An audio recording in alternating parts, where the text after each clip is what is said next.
Well, I think it's time for some tirades this morning. I have some strongly held opinions this morning that we need to discuss because, well, I'm a little bit peeved with some folks out there right now, and I want to discuss this. I am aggravated by it, and you should probably know about it. You should probably know my strongly held opinions this morning.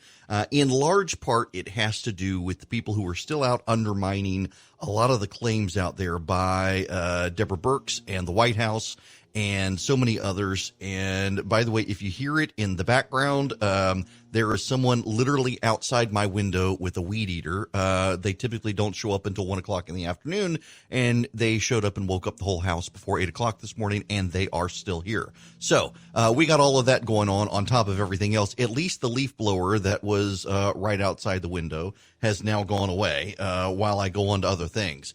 I want to spend a moment, and I want to play this audio from Dr. Deborah Birx because this is important. This is from the White House yesterday. Let me set the stage here. I'm sorry, out of the gate. I literally sat down at 7:45 this morning and started writing, and at 8:40 realized the show started in 25 minutes. I haven't had a shower or coffee, and I need to take action. And so I rushed, jumped in the shower, ran into the studio, and I'm somewhat discombobulated, but I got stuff to say. I got lots of strongly held opinions this morning, and I need to share them with you. But first, let me be the professional on radio and say, this is Eric Erickson here. It happens to be my show, and I'm happy to take your phone calls as well. 877-97-ERIC, 877-973-7425. If you want to reach out to me, if you want to talk, if you want to chat, if you want to whatever, feel free to call. I do have stuff to get into besides the virus today. I promise. I have begun Tiger King. We will discuss it. But also, and more particularly, and this is the important one, if you want to read the tirade that I wrote, because I feel strongly about it, and man, have I had a bunch of people email me already, and it hadn't even been out there for 30 minutes. Feel free to text the word data to 33777. You'll go to Substack. If you click the masthead up at the top, you'll be able to see my tirade this morning, and it'll be on social media. It'll be at theresurgent.com. But I got stuff I need to say. I want to begin with Dr. Deborah Birx, though, and her statement at the White House yesterday. I find it very important. You need to hear it. Here we go. When you talk about could we have known something different, you know, I think all of us, I was overseas when this happened in Africa, and I think when you looked at the China data originally and you said, oh, well, there's 80 million people or 20 million people in Wuhan and 80 million people in Hubei, and they come up with a number of 50,000, you start thinking of this more like SARS than you do this kind of global pandemic. I'll just be frank. That's when I looked at it, I was like, oh, well, this is not, if as close as those quarters are, So I think the medical community interpreted the Chinese data as that this was serious, but smaller than anyone expected, because I think probably we were missing significant amount of the data now that when we see what happened to Italy and we see what happened to Spain. And so what was modeled is not a lockdown. Two countries did remove people from homes that were positive and put them in separate spaces. That also wasn't modeled, but it could be modeled. And so we could go back and ask the modelers about lockdown versus not lockdown, but what they modeled was people staying at home. I guess what I was asking is for best case scenario, since it says best case scenario is 100,000 people. I know you're trying to get that number even lower, but is best case scenario every state basically having lockdown behavior, not maybe actual lockdowns, but basically everyone staying in their homes? So if that's true, why not tell every state to do that? It's everybody social distancing by 6 feet when they're outside. There you go. The modeling. I want to spend some time on the modeling because I got to tell you, I'm upset with some, and I didn't even know I was upset with the people, and I've started going and started looking, and I actually am rather upset with, shut up, Siri. I am actually a little bit upset with some people. The modeling, you can sit at home behind your keyboard and say the modeling is all wrong, and this is no big deal, and America's awesome, and no one's going to die, and it's a media conspiracy to get Donald Trump, and you can say that behind your keyboard at home because you're not leaving the house. I'm actually really aggravated with a whole bunch of people today, and I'm just going to get it off my chest for 3 hours today. And we'll talk about Tiger King and other stuff too. But it is aggravating on one hand to have the media demanding to know why the president, who was in the middle of being impeached by the media and Democrats, wasn't paying attention to a virus in China when China was lying. And it's also really aggravating to look at the bunch of people saying, the modeling is wrong, the modeling is wrong. So why is every global scientist on the planet and every world leader paying attention to the modeling when with some bozo I'm going to say bad words. I need to slow down. When some bozo behind a keyboard who isn't an epidemiologist and the only model he knows about is the one that you glue the wings on and fly the propeller, somehow thinks that he's suddenly the expert because he read Wikipedia. Y'all, the modeling is not supposed to be accurate. The modeling is supposed to tell you where things are headed and how things are going to shape. And the good models adjust based on the data that's come in. As an aside, I'm going to begin, and I'm going to go off on a tangent here. How many of you refuse to believe the epidemiological models because the idiot global warming hysteria that's been out there for 2 decades, that by now Miami should be underwater, New York City should be underwater, the deserts of Arizona should be beachfront property, all the polar bears are dead, the penguins now fly, there is no ice in the Arctic, and the tundra in Russia has become a swamp?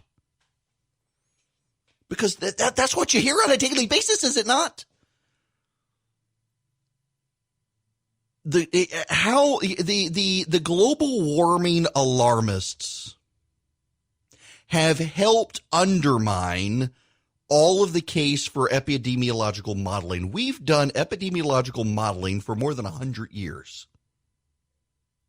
Epidemiological modeling is not meant to be accurate or precise. It's meant to show you here's what will more likely than not happen if we do nothing. Here's what will happen if you put everyone in their houses and lock the doors from the outside so they can't get out. And here's what will happen in between. Here's how many hospital beds we have. Here's the rate of the viral spread. Here's how many people are expected to come into contact with it, et cetera, et cetera, et cetera. And you can build your parameters for public policy around that. Everybody models.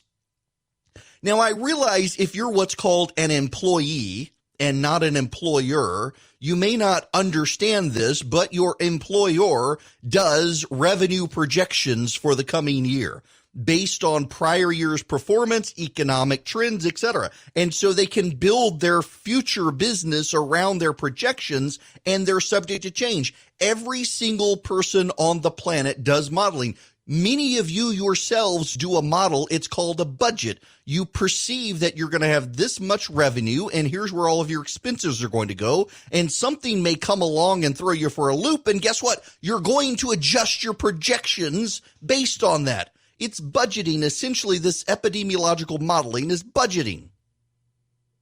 How many people are going to die? How many people are going to need a hospital bed? How many people are going to need a ventilator? How many people are going to be in ICU? What can we expect? When will it go away? When will it change? That's all it is. But since the 1980s, we have all been subjected to a mass hysteria by a bunch of communists who, after the fall of the Soviet Union, ended their subsidy. They became environmentalists and got the American government to cover their money. And they run around hysterically saying, we've got to end capitalism. It's going to destroy the world, and global warming. The Arctic should be completely melted by now. The polar bears should all be dead. New York should be underwater. Arizona should be on the beach because California has broken away and sunk. We've heard about this for years. Remember, just a few months ago, the rainforests of Brazil were devastated on fire. Never mind that they've had fires all the time. I'm actually in the camp where the environment actually, yes, I do believe climate change is real. I know heresy on the right. I actually do think the climate's always changed. As to the degree that mankind is playing, I think it's still up for more debate than the global warming people would have you believe. I mean, hell, the global warming people still embrace the idea that if everybody just died off, I mean, you've got environmentalists out there right now thinking that this global pandemic is a good thing. Let everybody die. Mother Nature will heal herself. This is Mother Nature harming the virus of mankind by giving. There are people actually out there who believe that. There are people who believe that a child in a womb is a parasite. There are all sorts of people out there. But for years, we have heard so much bad about models from climate change, and there have been so many bad models and so much hysteria. It has allowed people to now not believe the models related to climate change. It has allowed people to not believe the modeling by epidemiologists that we've used for 100 years. The difference between the epidemiological models and the climate change models is that as new data comes in, the epidemiological models more and more comport to the reality we're seeing. The climate change models are still run by a bunch of mass hysterics wanting government grants to give them more money to deal with more nightmare scenarios and polar bears dying when the polar bears are actually rebounded and doing quite well. What's amazing to me, though, are the number of people who can sit comfortably on their couch today and try to make everyone else prove a negative and say it's really not that bad. No one really is dying. All of these things are exaggerated. And by the way, the media doesn't help. It doesn't help that CBS News is showing field hospital imagery from Italy instead of what's actually happening in New York City. The New York situation is bad enough. We don't need to see the Italian situation and claim that it's the New York situation. That just helps undermine it altogether. But you've got bits and pieces that are mistakes or idiocy from the media.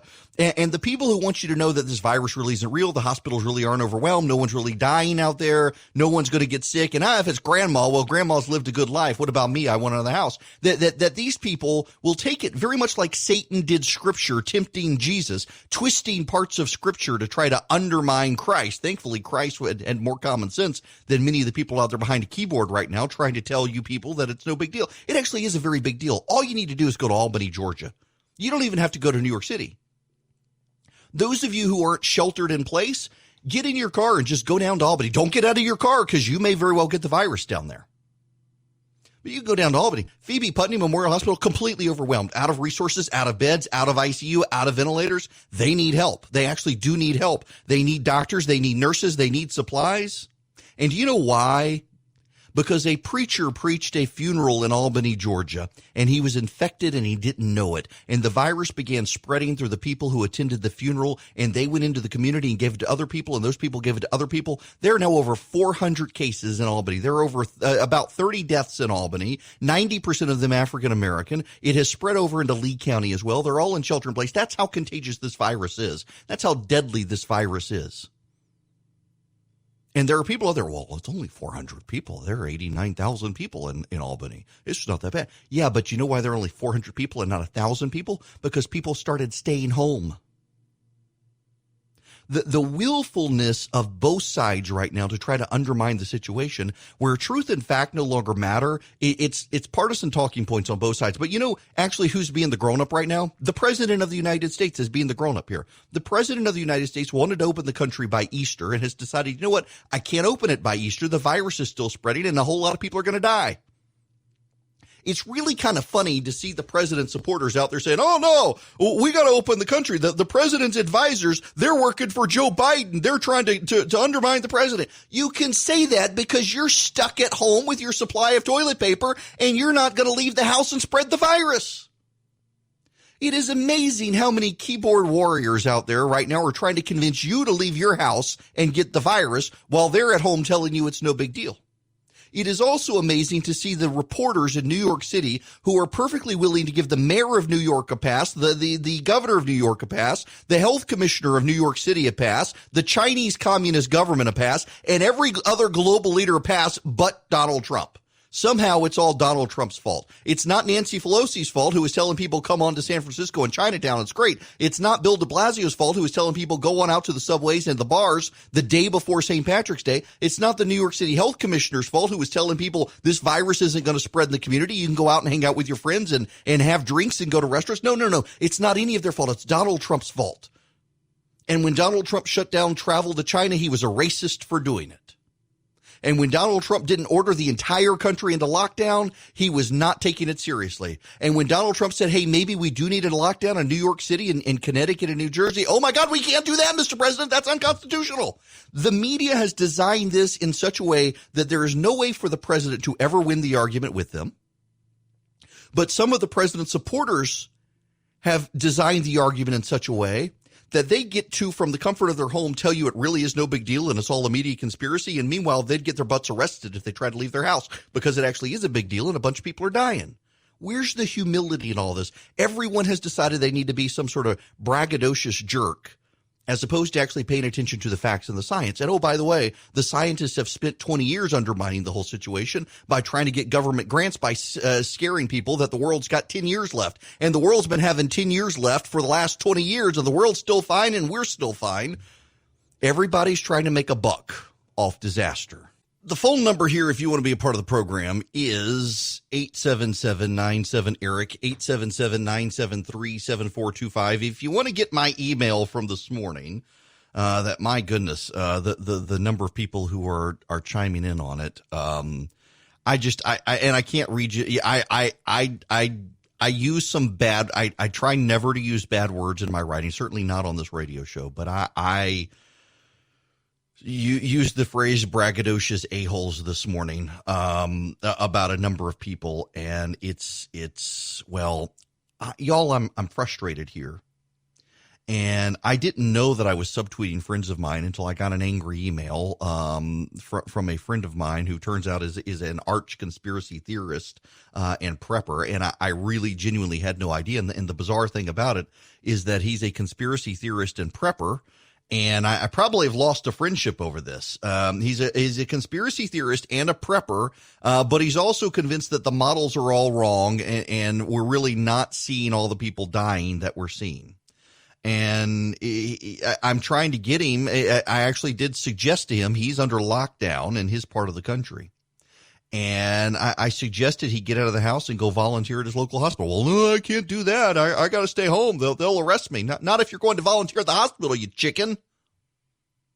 It's annoying, frankly, because I think at this point the president's supporters could win him the election if they embraced the modeling.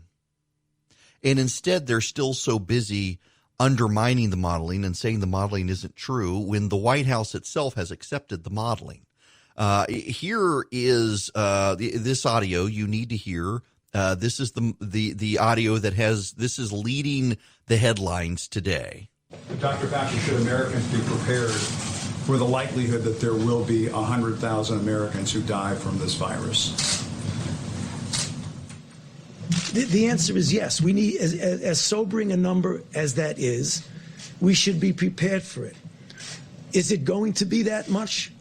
I hope not. And I think the more we push on the mitigation, the less likelihood it would be that number. But as being realistic, we need to prepare ourselves that is a possibility, that's what we will see. A very short period of time for that to happen. Right. Can the country handle that in such a short period of time, within a couple of months?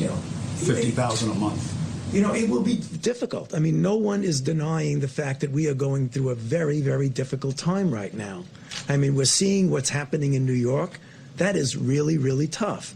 And if you extrapolate that to the nation, that will be really tough. But that's what it is, Jim, and we're going to have to be prepared for that. Yeah, I think because that model that was from IHME, that's based and heavily laden by the data that has come in from New York and New Jersey and Connecticut. So, that can skew to a higher peak and more significant mortality. If all of the other states are able, and all the other metro areas are able to hold that case number down, then it's a very different picture. but you have to predict on the data you have, which is heavily skewed to New York and New Jersey. I want to spend a good bit of time on that when we come back, because it's not as complex as it sounds, and actually more complex than it sounds at the same time. And my goal here is not to bore you, and it's not even really to entertain you, although as a radio show host, that's my number one job. But it is to make you smarter than all of your friends, because this statement's going to come up, and you need to be able to explain it to your friends. We'll do that when we come back. So this is actually a rather amazing thing. Welcome back. It is Erickson here, and I will take your phone calls, 877-97-ERIC, 877-973-7425. I try to video live stream my show and to use Facebook Live, and I have a very high-speed connection in my house that makes it possible, and I've actually got a hard-line Ethernet connection to make it possible. Instead of using Wi-Fi, and the system I use finds a clear path between my internet connection and the Facebook Live system, and it has literally been trying since 9:25 a.m. It is now 9:36 a.m. It has been trying to find a clear connection between my house and Facebook to do a stream, and it is thus far impossible. I genuinely, let me see if I lower the buffering. Maybe, just maybe, I can optimize the connection if I lower the resolution. It's just, I've never seen it like this. There are days that it's flaky, and there are times that it doesn't work, but there are so many people on the series of tubes known as the internet right now that I cannot find a clear path to do a live stream that doesn't cut in and out regularly. Just amazing. By the way, so many of you are using Zoom. There is a report out now that in addition to Zoom being unable to encrypt your video feeds, as Zoom has claimed it could, Zoom's infrastructure, it turns out, is in communist China. So everything you're sending in your Zoom calls is being routed through Chinese communist military servers. So well done. In addition to TikTok, Zoom is routing you through China for all of that stuff as well. Those of you who are up to no good on Zoom, I await the Chinese communist blackmailers coming for you, which I got stuff to say on that. But first, I want to walk you through the modeling, because my goal here is to make you smarter than your friends. And this is going to be so buzzed about. It already is. This is the lead story today. The White House comes to terms with the casualty toll. I want to spend a bit of time here. I want to play the soundbite for you again first, so you understand what actually is going on. Dr. Baxter, should Americans be prepared for the likelihood that there will be 100,000 Americans who die from this virus? The answer is yes. We need, as sobering a number as that is, we should be prepared for it. Is it going to be that much? I hope not. And I think the more we push on the mitigation, the less likelihood it would be that number. But as being realistic, we need to prepare ourselves that is a possibility, that's what we will see. A very short period of time for that to happen. Right. Can the country handle that in such a short period of time, within a couple of months? 50,000 a month. It will be difficult. I mean, no one is denying the fact that we are going through a very, very difficult time right now. I mean, we're seeing what's happening in New York. That is really, really tough. And if you extrapolate that to the nation, that will be really tough. But that's what it is, Jim, and we're going to have to be prepared for that. Yeah, I think because the model that was from IHME, that's based and heavily laden by the data that has come in from New York and New Jersey and Connecticut. So, that can skew to a higher peak and more significant mortality. If all of the other states are able, and all the other metro areas are able to hold that case number down, then it's a very different picture. But you have to predict on the data you have, which is heavily skewed to New York and New Jersey. Now, let's break this down. If you text the word data to 33777, What's going to come back is a link, not to my tirade this morning, though you'll be able to find it. What's going to come back is a link to a page, the title of which is Useful COVID-19 Information and Links. And it's divided into 4 sections, this page I created for you. There are 4 links about virus tracking, 1 link about projections, 4 links about the stimulus plan, and then 2 other links. And I'm adding to these as things go along. So if every time you text data to 33777, it's going to come back to this link, but you may find other stuff there. Now, under projections, there's just 1 link. And the link goes to the ICHM tracking. Now, what is or IHME, I'm sorry, the IHME. IHME is the Institute for Health Metrics. And I forget what the E stands for. What does the E stand for?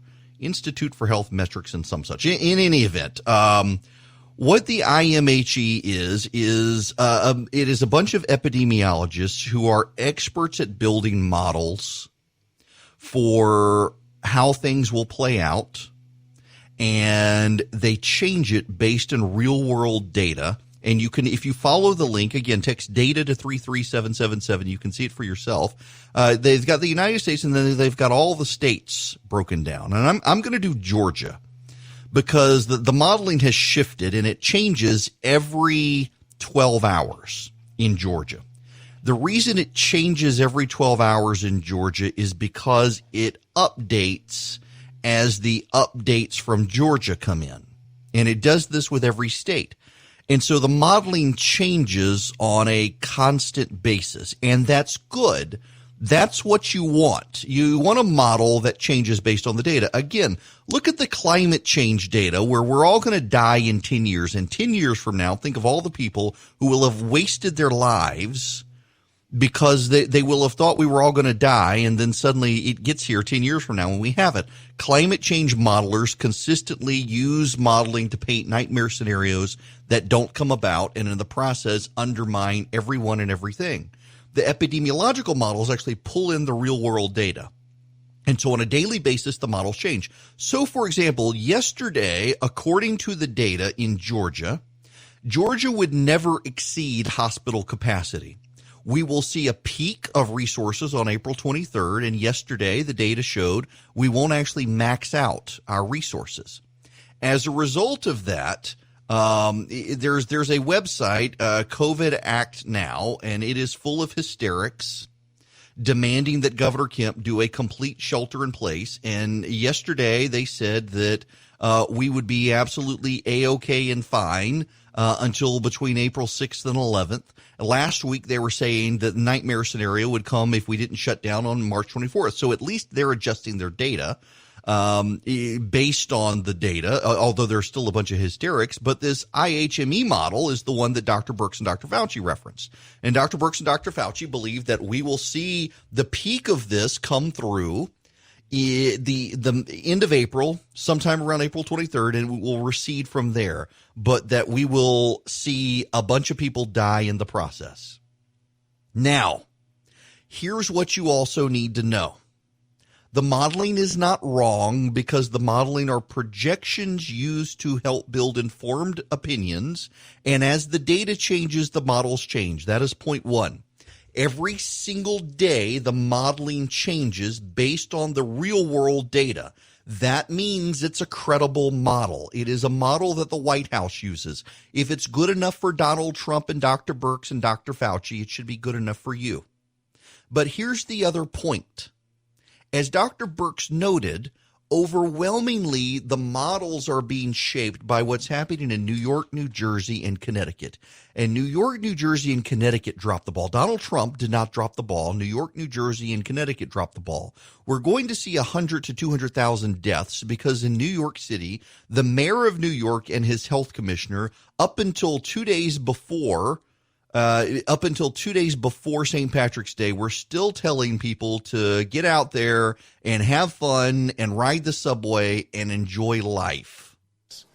We have a lot of information now. The information is actually showing us things that should give us more reason to stay calm and go about our lives. Because of the fact that this New Yorker took early action, and we know that there's currently no indication that it's easy to transmit by casual contact, there's no need to do any special anything in the community. We want New Yorkers to go about their daily lives, ride the subway, take the bus, go see your neighbors. This should not stop you from going about your life, should not stop you from going to Chinatown and going out to eat. I'm going to do that today myself. The important thing for New Yorkers to know is that in the city currently, their risk is low and our city preparedness is high. And so we know that this virus can be transmitted from one individual to another, but that it's typically people who live together, that there's no risk at this point in time, we're always learning more, about having it be transmitted in casual contact, right? So we're telling New Yorkers, go about your lives, take the subway, go out, enjoy life, but practice everyday precautions. Willie, 8.6 million people here. We have 25 cases as of this morning, and we care deeply about each of those individuals, but against the backdrop of 8.6 million people, and for the vast majority of New Yorkers, life is going on pretty normally right now, and we want to encourage that. Look, we've got to look out for people here, especially those who are over 50 years old and have pre-existing conditions like lung disease, heart disease, cancer, diabetes. These are the folks we really, really need to be careful for. But if you're under 50 and you're healthy, which is most New Yorkers, there's very little threat here. This disease, even if you were to get it, basically acts like a common cold or flu. The projection models are just that. They are models of projections. They're not necessarily definitive, but it's the only device that we have to plan, right? Follow the data, follow the data, follow the data. The actual hospitalizations have moved at a higher rate than the projected models, than all the projected models. I put that montage together. That's Andrew Cuomo at the end noting that the models have actually undercounted what's happening in New York City. But de Blasio and his health commissioner were out there right up until St. Patrick's Day telling people to get out and enjoy the city life, get out and enjoy the subway, get out and enjoy restaurants and bars, get out and enjoy the community. And now New York is overwhelmed. Let me give you what the epidemiological models show in New York City. But Trump, Trump's all to blame for this. Pay no attention to de Blasio and his health commissioner. Here's what the models are showing. The peak will be April 9th. There will be a 62,214 bed shortage and a 10,903 bed shortage in ICU. That's what they're dealing with. And by the way, you understand, please, I hope, that Samaritan's Purse is up there helping set up field hospitals to help them make up this capacity of needing 62,214 hospital beds. And you've got progressive activists in New York City blasting them because they're Christian. They don't want the help from the Christians. Here in Georgia, the situation is different. In Georgia, right now, we may have an 850 hospital bed shortage and a 792 ICU bed shortage. Maybe. Yesterday, we were fine. Today, we're not. The reason is because the data changed, because the modeling changed, because the data came in overnight and saw a spike in deaths after a daily decline in deaths. And it's going to change again tomorrow as well. But Georgia's in good stead right now. But that's the point that Dr. Fauci and Dr. Birx are making. The models show 100 to 200,000 dead. And right now, they're preparing people for that because they believe this IHME model is actually a very good model. Why is it a very good model? Because it adjusts based on the daily data coming in. And they can adjust based on that, and they have good metrics. They know the number of hospital beds per state. They know the number of ICU beds per state. They know the number of ventilators in states, how many ventilators are going to be needed. They know all this stuff. They've calculated that data. But the problem overall in the nation is that the situation in New York, New Jersey, and Connecticut is so bad, it's skewing the models in their way. So the ultimate issue here is that the rest of the nation is not going to be like New York City. But the media lives in New York City. And so the reporters who are reporting from New York City are reporting it based on what's happening in New York City. The situation is bad. Wherever you live, the situation is bad. In some parts of the country, it's worse. In Albany, Georgia, it is bad. In Fulton County, Georgia, it is bad. In New Orleans, it is bad. In Hillsborough County, Florida, it is bad.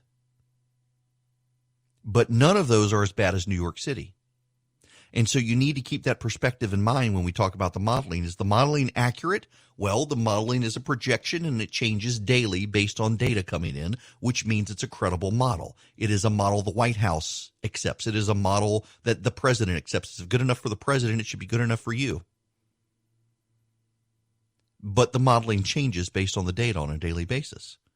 But we also need to remember that we have a New York-centric media, and the problems in New York City are compounded by the incompetence of the local government in New York City, and the media can't bring themselves to blame the mayor of New York City. The media wants to blame the president for New York City's own problems. Could the president have done other things differently? Yes. Despite what he said yesterday, yes. The president could have done stuff differently. But remember, when the president did act decisively and stop travel with China, the media called him a racist. The phone number here is 877-97-ERIC, 877-973-7425. Let's start the phone calls with Russ. You're going to be the first caller. Russ, welcome.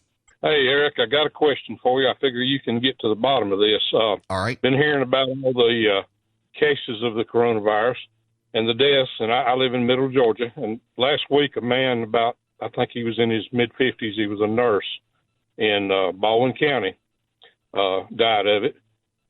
But they said, his wife said he'd had 12 years he'd had heart trouble, congestive heart failure.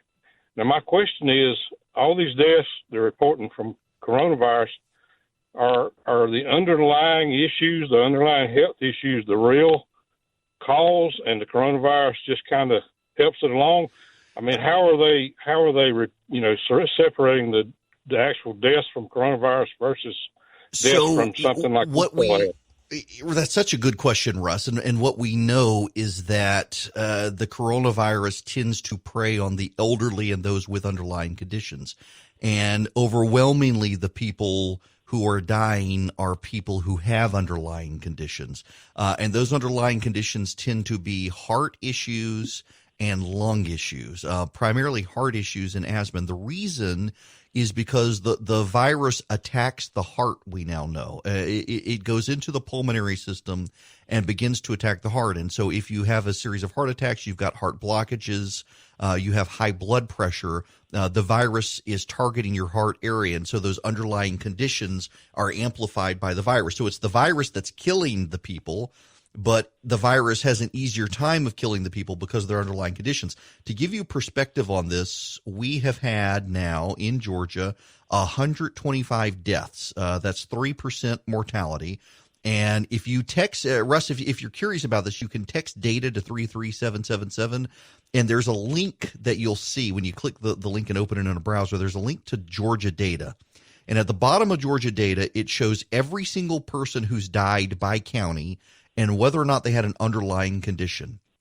And in the 100 some odd deaths in Georgia, I think there are less than 10 that did not have underlying conditions. In fact, let's see, there's an 89-year-old female in Clark County with no underlying conditions, a 56-year-old man in Cobb County with no underlying conditions, a 67-year-old man with no underlying conditions in Cobb County. There's a 66-year-old man in Douglas County with no underlying conditions, a 51-year-old female in Fayette County with no underlying conditions.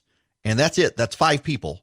5 people with no underlying conditions. Now, there are a number with unknown underlying, whether or not it's unknown, but the odds are most of them as well had underlying conditions. So that's 5 people out of 125 who had no underlying conditions, and everyone else did. And by the way, the bulk of the people are over 60 still who are dying. But there's a 31-year-old man in DeKalb County who died with an underlying condition, and a 48-year-old woman in Early County who died, but she had an underlying condition as well. Bill in Winder, you're going to be next. Welcome. Hey, Bill. Hey, good morning. How you doing? Good. How are you? Oh, not too bad. I do agree that, people need to stay in their homes as much as they possibly can. What concerns me now, Gwinnett County has now issued a statement. They have an emergency hotline for you to call and report people who are violating the stay-at-home orders. I'm like, that's just what we need, is people calling on their neighbors now. Oh, my God. That's so East German. Man, stuff like that makes me mad. By the way, the Alpharetta area, or not Alpharetta, Cumming is hiring 125 part-time police officers to go snoop on people to make sure they're staying in their houses. This is what makes me want to encourage everyone to go outside. And it's not that I want people to go outside. I think people need to stay home, but the government encouraging you to rat out your neighbor is what communist regimes do. It is not what the United States does. And it shows, frankly, the decline of the United States as a moral society when the government is having to behave like communist regimes, atheist communist regimes used to behave, to have people turn in their neighbors. It's infuriating to me to see the government do that. Shame on Cobb County. But you know what? Shame on the people of Cobb County for not doing what they're supposed to be doing as well. It takes two to tango in this regard. But, if you want to see what this is playing out in Great Britain right now, the police are being overwhelmed with tattletales. In fact, it's gotten to the point where the police are asking people in Great Britain to stop tattletaling. In one part of Great Britain, people are literally calling their 999 services, our 911, that people are calling 999, overwhelming the service because their neighbors are going out for a jog a second time. You're allowed to go outside for a jog, but not twice in a day. And so neighbors are ratting out other neighbors for going out to exercise. We live in a fallen world, and this should convince you of it. Hello there, it is Eric Erickson here. I'm going to try a live stream again. We'll see how stable it is on Facebook, and not looking that good. Man, everybody is on the internet today, folks. The phone number here, if you want to call into the show, 404, nope, wrong number, 877-973-7425. Thankfully, got blue skies outside in Georgia today. I'm just giving up on the live stream now. It's pathetic. If Philip is listening, someone tell Philip to go in and delete all that.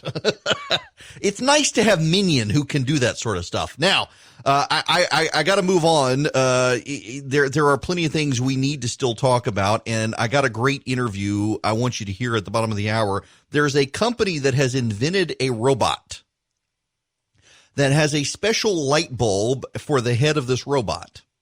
Someone from the Department of Energy told me about it and said, you should really interview this guy. You want to talk about American innovation in a time of crisis? This is it. This robot can go into hospital rooms, turn this light on, and it kills every living thing in the room, including viruses and bacteria. And so these can be manufactured rapidly. And these light bulbs can be turned on in rooms. It's a special xenon light bulb that kills all living things. And you sterilize hospital rooms very, very quickly by bouncing this light around the room. And they're ramping up production and want to talk to the CEO of the company about it. It's a fascinating concept. Now, we need to discuss the president's press conference yesterday and what else is going on out there in the news today. There is some Kelly Loeffler news, but I want to pause before I go into anything else. Because first I need to do the audit of the viral spread in Georgia, and then we need to talk about the Tiger King. I began watching it. I promised you I would. We need to talk about something other than the virus. We all need a break for a little bit. So please, let's have a break. But I want to give you the case count right now in Georgia, updated as of last night. There are 4,117 cases, 885 people in the hospital, and 125 people died. That's a 21.5% hospitalization rate, which is the national average. That is a 3.04% death rate, which is slightly less than the global average. But everyone's seeing around a 3% death rate now. Here is the count. 599 cases in Fulton. That's where 18 of the deaths are. 466 in Dougherty County. That's where 26 of the deaths are. Dougherty County and Albany leads the deaths. 360 in DeKalb County with 4 deaths, 287 in Cobb County with 13 deaths. All the other counties have single-digit deaths or none.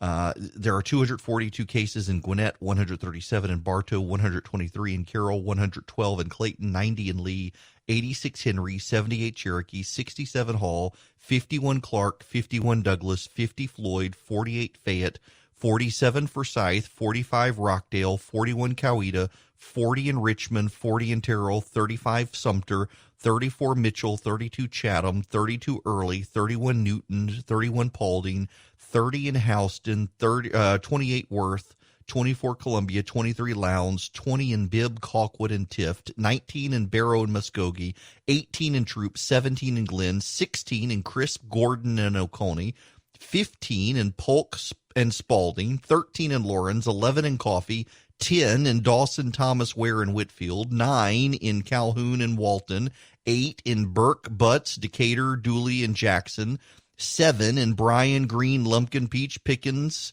6 in Meriwether and Seminole, 5 in Bacon, Baldwin, Clay, Effingham, Harrelson, Liberty, Monroe, Murray, Randolph, and Upson, 4 in Baker, Camden, Catoosa, Fanning, Franklin, Hart, Lincoln, Miller, Sly, Stevens, Turner, and Washington, 3 in Banks, Ben Hill, Chattooga, Harris, Irwin, Jones, Lamar, Madison, McDuffie, Pierce, Pulaski, Toombs, Warren, and White, 2 in Brooks, Bullock, Dodge, Habersham, Jasper, Jefferson, Macon, Morgan, Pike, Rabun, Tatnall, Taylor, Twiggs, and Wilkes, and then 1 in Appling, Berrien, Bleckley, Candler, Charlton, Chattahoochee, Clinch, Cook, Dade, Emmanuel, Gilmer, Grady, Hurd, Jenkins, Johnson, Long, McIntosh, Oglethorpe, Screven, Stewart, Talbot, Walker, Webster, Wheeler, Wilcox, and Wilkinson. There are 183 in counties about which we do not know where they reside or where they have come from.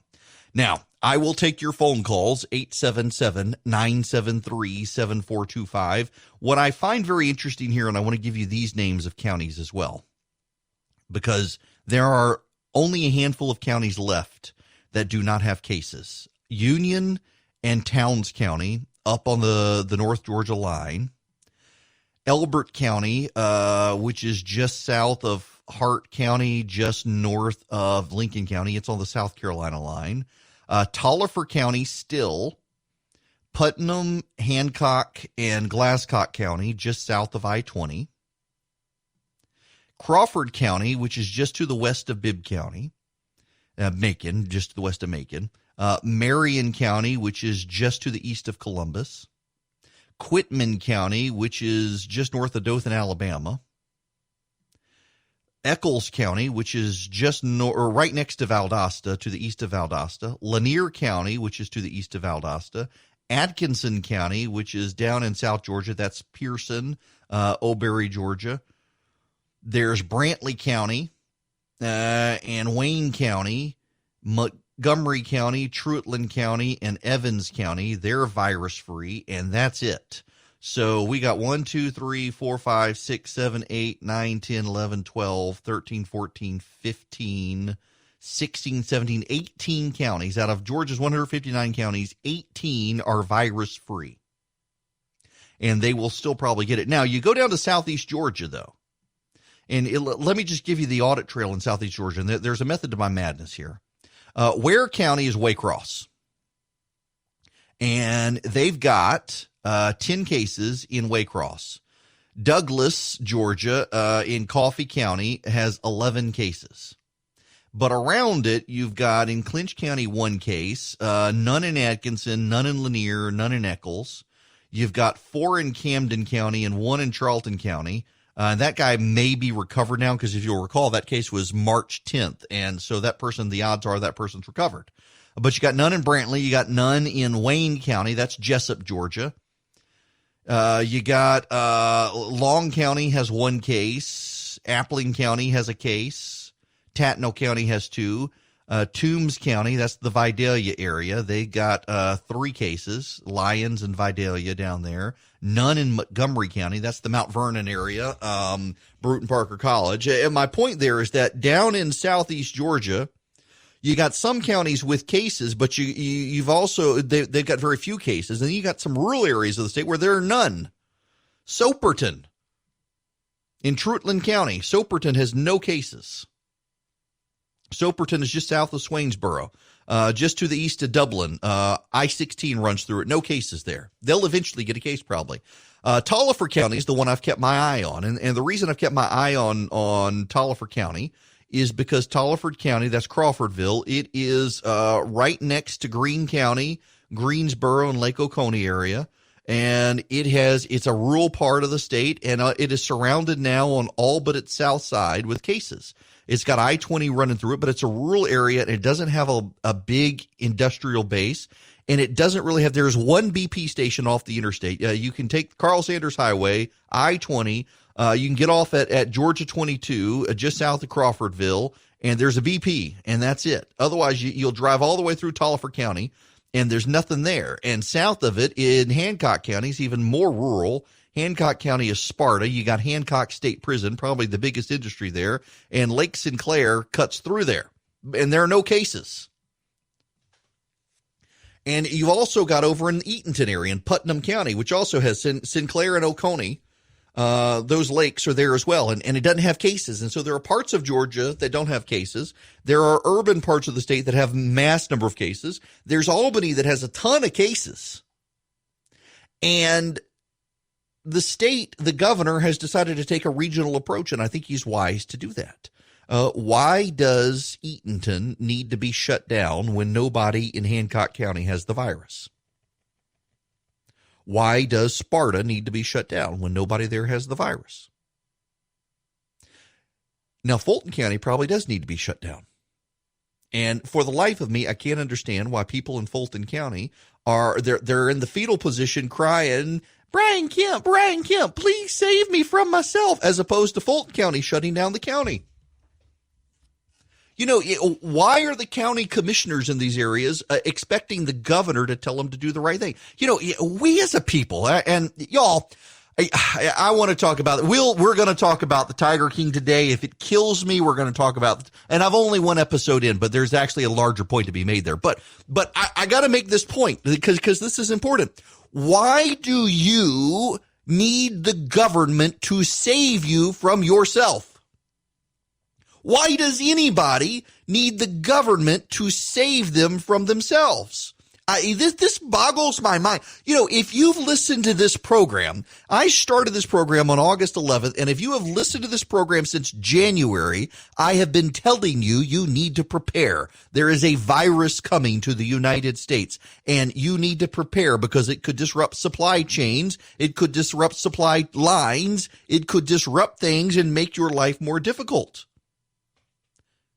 And so since January, I myself have been practicing what I've been preaching. Every time I've gone to the grocery store, I bought a few extra canned goods. Every time I've gone to the grocery store, I bought a little extra toilet paper. Every time I've gone to the grocery store, I got some extra spaghetti noodles. Every time I've gone to the grocery store, I got an extra chicken nuggets because my kid would starve to death if I didn't have chicken nuggets. And every time I've gone, I bought a little bit more.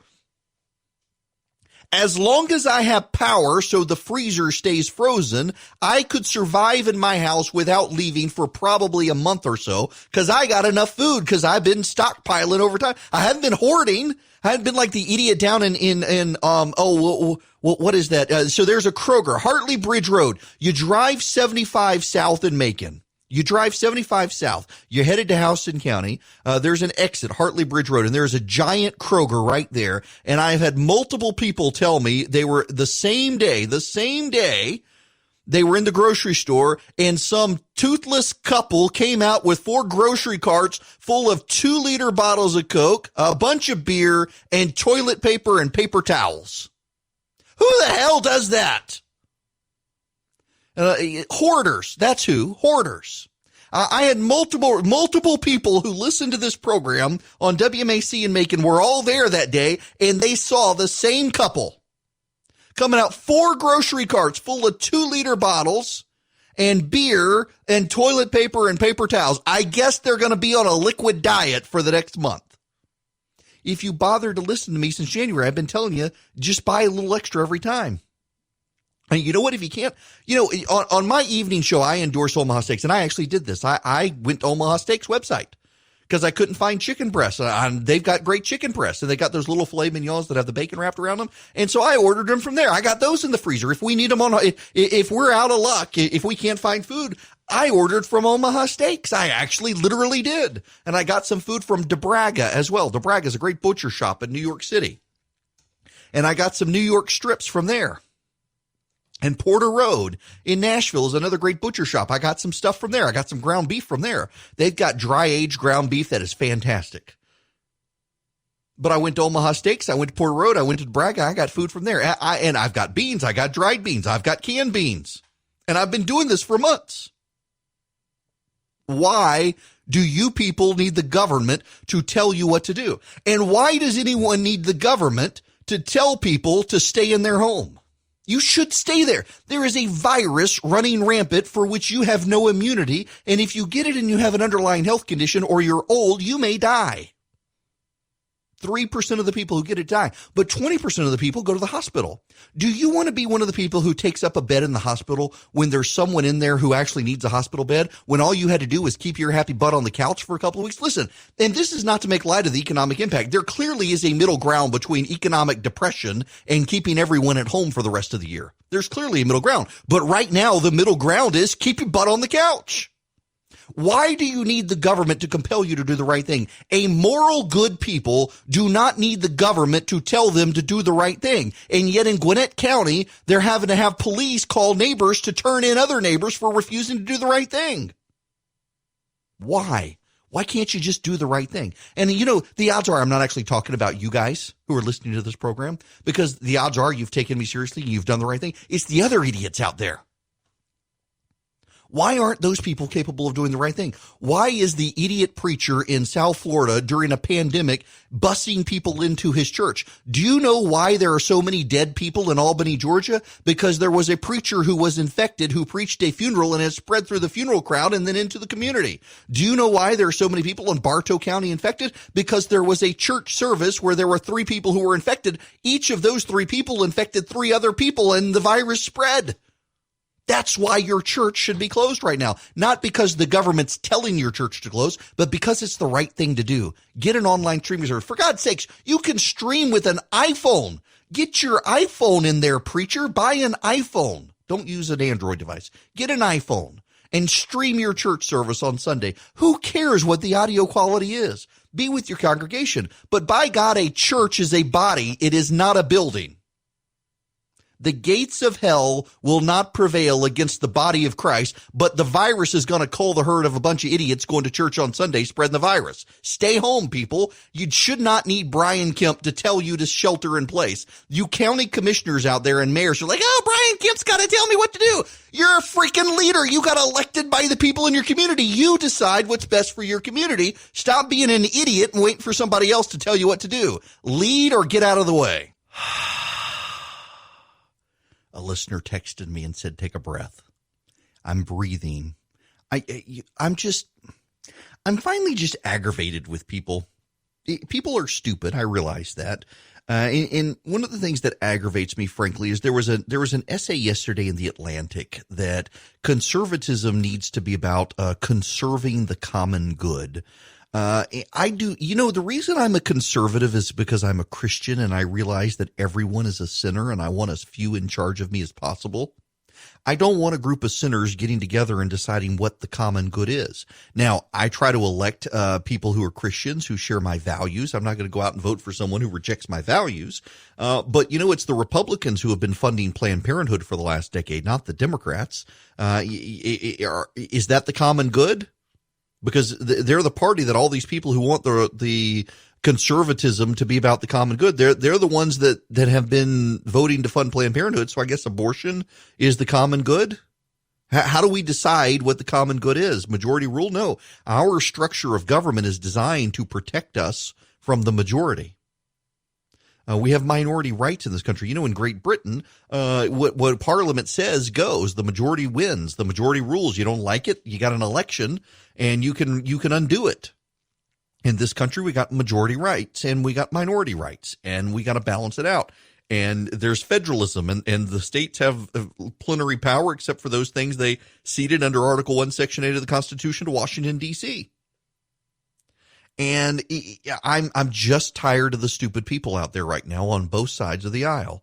The stupid people who say this is no big deal, and the stupid people who tell us that this is all Donald Trump's fault. How is it Donald Trump's fault that the mayor of New York City was telling people to go out and live? And by the way, none of these people want to hold China accountable. And that's the other infuriating thing to me is the Chinese have been lying. Dr. Birx and Dr. Fauci yesterday noted that the reason the United States didn't take certain actions in January and February is because China was lying about the extent of the virus. And now you got that idiot Susan Rice out there attacking Mike Pompeo for pushing back against the Chinese propaganda. Designed to be divisive. It's designed to stigmatize people of Asian descent. And it's certainly not the way the leadership of the United States, the Secretary of State, the President of the United States ought to be behaving in the best of times, but certainly not in a crisis. Oh, good grief. That woman is insufferable. Benghazi, anybody? It just absolutely ridiculous. But my biggest frustration right now, though, are the people who can't take care of themselves unless the government tells them to do it. When you have ceased being a moral people when you need the government to tell you what is the right thing to do. And we got a lot of people in this country right now who won't do anything unless the government tells them to do it. And even then they don't want to do it. You got to have the police round them up. You got Cumming, Georgia, hiring a bunch of extra police officers up in Forsyth County to make people stay home. What in God's name is wrong with people that they can't read the headlines and see what's happening to decide it for themselves? This is what a post-truth pagan society looks like. You can understand the fall of Rome when you see the idiots out there saying there is no pandemic until they fall over dead with disease. Good God. When we come back, let's have a happy note. Some scientists have invented a robot that can help us sterilize hospitals dealing with this virus, and that is a good thing. It is Eric Erickson here. I want to tell you guys, I've had a long time relationship with First Liberty Building and Loan out of Noonan. They haven't sponsored the program in a while, but I keep getting people asking about the disaster loans and the SBA loan program. And they're good people, and whether they sponsor the show or not, I want you to know that First Liberty Building and Loan can help you guys with these situations. If you need for your small business, if you need one of these disaster loans, if you need an SBA loan, please do consider reaching out to First Liberty of Georgia. Make sure, tell them I sent you, by the way. The Frost family, they're good people. Tell them I sent you. Their website is firstlibertyga.com. And I will put their information at the top of this. When I get into the next commercial break, I will, at the top of those useful links I'm sending out. And this hour is actually sponsored by Dynamic Money. Thank you to Dynamic Money for your continued support of the program. If you need individual help planning through disaster, trying to figure out how you can refi your house right now and get money out, they don't actually do the refis with Dynamic Money, but they can send you the right people. They can help you navigate how to pay off debt. They can look at all your finances and restructure it. They're fee only, so they're not going to charge you commissions. They're not going to try to sell you stuff. Go to dynamicmoney.com if you need individual help. But if you're a small business, you got a line of credit, you got payroll, all that stuff, consider my friends at First Liberty, the Frost family. They're good people. They make their own lending decisions. You can go to firstlibertyga.com, check them out. They're worth it, and they can help you they can navigate you through this process. If your small business needs loans right now, please do consider them. Good, trustworthy people. Firstlibertyga.com. I want to go back to the phones. I'm waiting for the CEO of what is there? Xenex. Yes, Xenex, to call in. They've invented a UV germ zapping robot, and it kills bacteria, it kills viruses, it kills spores. So I use a company called Peachtree Service Experts, and they are our air conditioning company, and they came into our house because my son has terrible allergies, as do I. And they put these things into our air conditioning system upstairs and downstairs. And they're UV lights with some electrostatic metals in. And so as the dust and germs come through, the dust gets trapped, and the dust gets trapped, and the the UV rays kill the bacteria and the viruses and the spores, and it has completely cleaned the air in our house. We were having, because the air intake upstairs is right next to the kids' bathroom, we were having some mold issues, and these UV things that they put in the air conditioner completely got rid of the problem. It has been remarkable.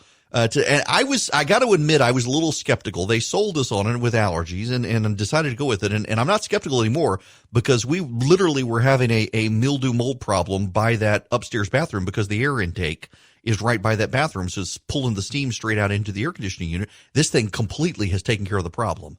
And there are these UV light things. You call your air conditioning company, I'm sure they can help you. They'll know what I'm talking about. Or call Peachtree Service Experts. Tell them I sent you. And because they put them in our house. They were great. Let me go to the phones. Let's see. Kenneth it says here, this is the mayor of Gordon calling in. Do I have this right?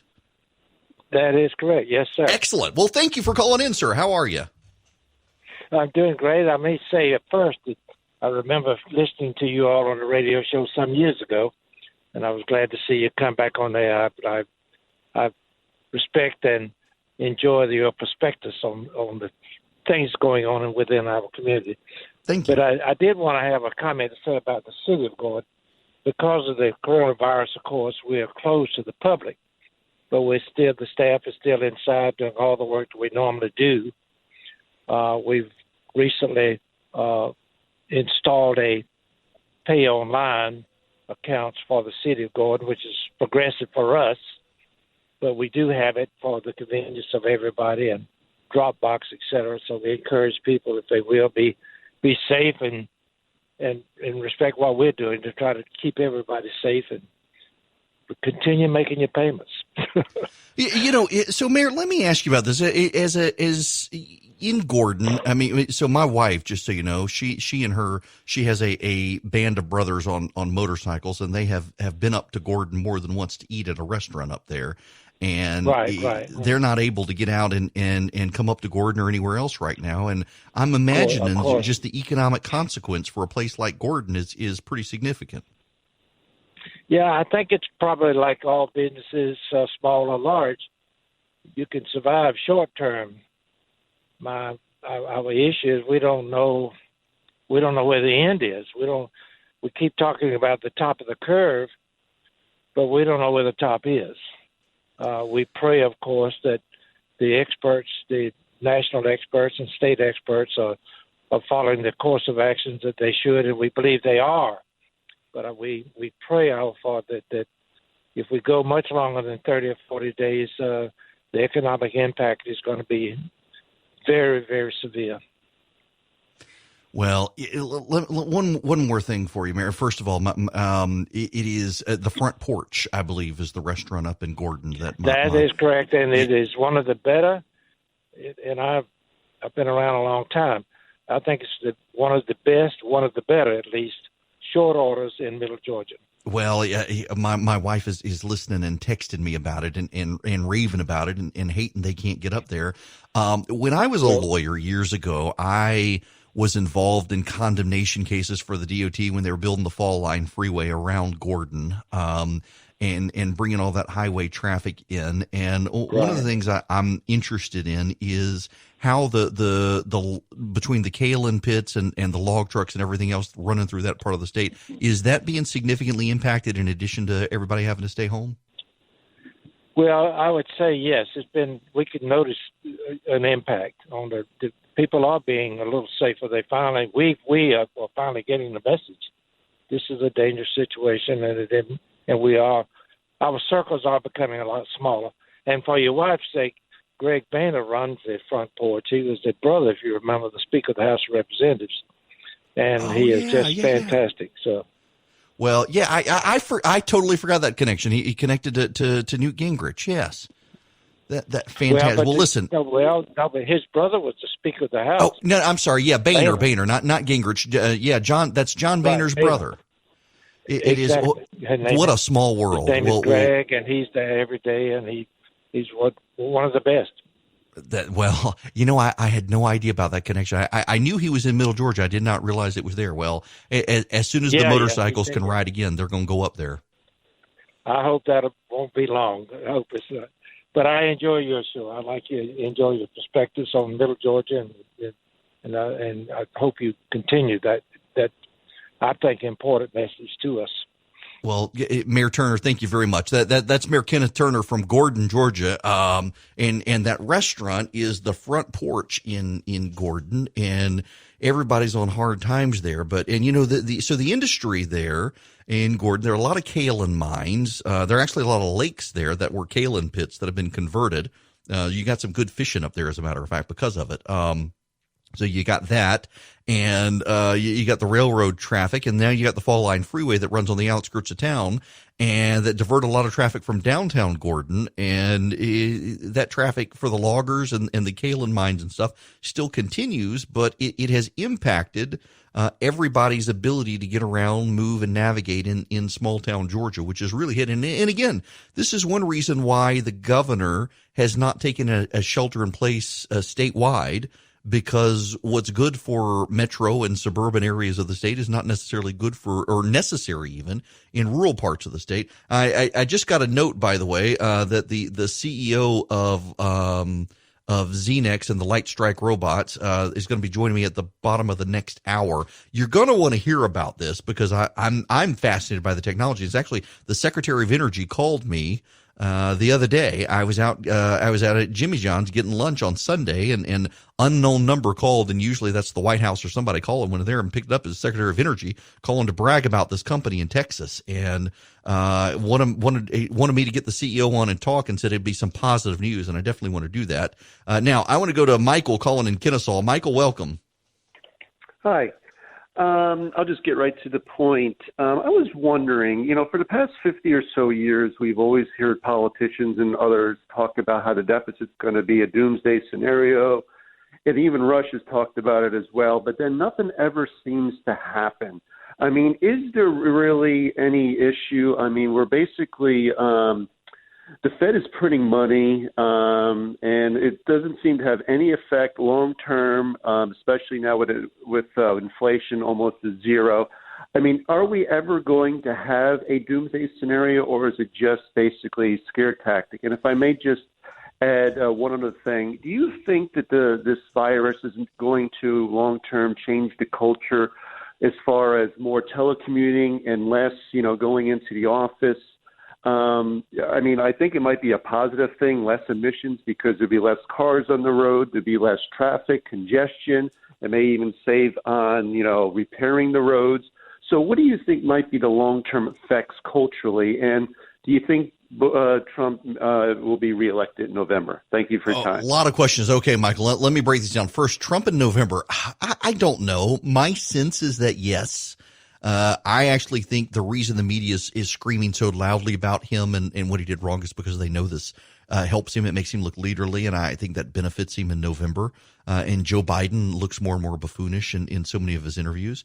On the culture, I think there's a common consensus now that people realize the meetings that they've all been going to offices for could have been emails.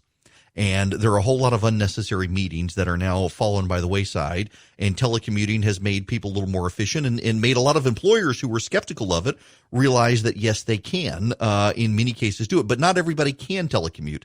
The janitors can't telecommute. The workers in the grocery stores can't telecommute.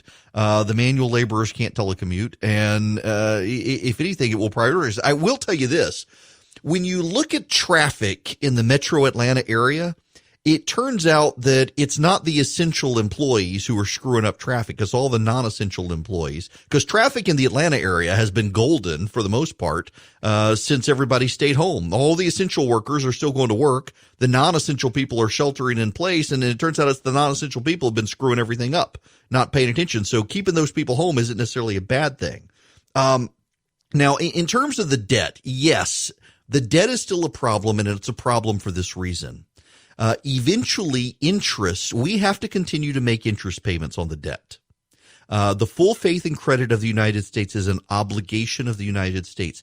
And if we cannot meet those interest payments, it causes economic fallout elsewhere. It makes it harder for us to borrow money as a nation. And that therefore ultimately will drive up your consumer interest rates and ultimately will cause inflation long term if we're not able to continue making payments on our debt. And at some point, the amount of money we're paying on interest on the debt will exceed the amount of money we're paying for defense. It'll exceed the amount of money we're paying for education. It'll exceed the amount of money we're paying on Medicare, Medicaid, Social Security, and the like. And that day is rapidly approaching, more so after this. As debt encroaches on your gross domestic product, you have a very hard time maintaining economic stability, and it drives you into recession because your taxes have to go up to meet your debt obligations. And as taxes go up, capital flees elsewhere, which then creates an economic cycle where more and more capital flees as taxes have to rise further to compensate for the revenue fleeing elsewhere. And it becomes an economic destabilizing feedback loop. And that day is rapidly approaching. Now, on the upside, every other country is in the exact same situation we are right now. So while we're incurring this massive debt, so is every other country on the planet right now. And that will offset itself. And it wouldn't surprise me if within the next 10 years we have some sort of global debt forgiveness program between nations. But we're not there yet. Right now, though, there is going to be some economic instability because of the debt we're incurring. And it's going to be our grandchildren and great-grandchildren having to deal with it. It is 53 after the hour. I am Eric Erickson. At the bottom of the next hour, the man who has created killer robots. You're going to interview him. They're actually good killer robots. They go into areas that need to be sanitized. The military has actually bought a bunch of these robots. That they use a special light beam that sends out UV rays without mercury. Those mercury lights, it takes a while to fire them up, and these can pulse. And so you can zap the UV rays and kill all the viruses and stuff. So going to talk to the man who builds the killer robots at the bottom of the next hour. It's an uplifting story. I mean, the Secretary of Energy was very excited about this when he called me and told me I should talk to him. So I'm going to. Now, I want to tell you there is a Kelly Loeffler story out there in the Wall Street Journal. You need to know that a lot of the early reporting, it turns out it was bad reporting. Loeffler has disclosed all of her buys and sells. Unlike what was initially reported, it turns out that she and her husband lost money. They did not gain money. And it does, in fact, turn out that overwhelmingly her money was, well, I shouldn't say overwhelmingly, with the exception of one unrelated sale, all of her money was, in fact, decided on and bought and sold by an independent consulting firm that she had no connection to and did not consult with. No, they're there. So for perspective here, the Department of Justice and the FBI are now investigating Richard Burr of North Carolina because he directly made his buys and sells and she did not. And when you pull out the bulk of the story and the information, it actually does turn out that she bought and sold. And by the way, one of the things she's accused of is buying into a company that was trying to make a vaccine for COVID-19. USA Today was reporting about the company in January when her outside advisors bought the stock. USA Today reported it January 27th, and the stock purchase in that company was not made until after the USA Today report. Well after, by the way, her private meetings, well after her meetings behind closed doors, the stock purchase was made. The stock purchase was not made until it was actually public in newspapers across the country that this particular company doing research into COVID-19 was out there. So turns out it doesn't look nefarious at all on her behalf. Loeffler, it turns out, didn't do anything wrong. And we got the Wall Street Journal out there now, has examined this. They've taken all of her stock disclosures and they've talked to the outside investment firm, and it looks like there's no there. So it looks like she'll be able to weather the storm. Now, when we come back, can I talk about Tiger King? I've been reading, and I've been watching, and I'm intrigued, and I have the sneaking suspicion that on the day of judgment, God is going to be more interested in me watching Tiger King and holding me accountable for that than for watching Game of Thrones. Y'all, I've never seen a TV show where there are just no good people. And the first episode starts and kind of sets the stage, and there are a couple of people who seem to be sympathetic. And as time goes on, you're not really sympathetic to any of these people. And I'm not even I'm not even halfway into this.